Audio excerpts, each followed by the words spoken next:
Welcome to the Tech Egg. Don't get scrambled. Enjoy the video.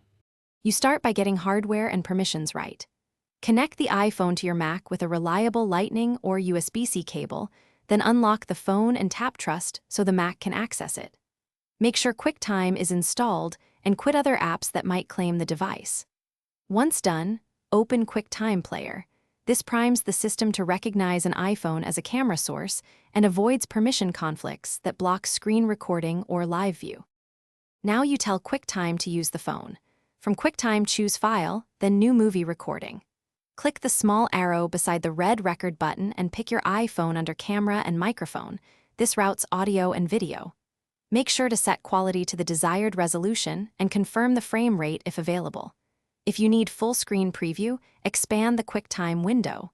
Once the phone feed appears, you're ready to monitor, narrate, or record the iPhone display directly on the Mac.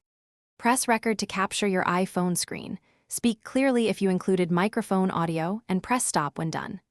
Then use File, Save to name the clip and choose a folder.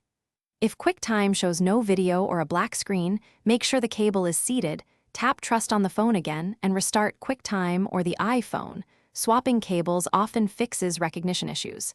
If problems persist, reboot the Mac or test another USB port to isolate hardware faults.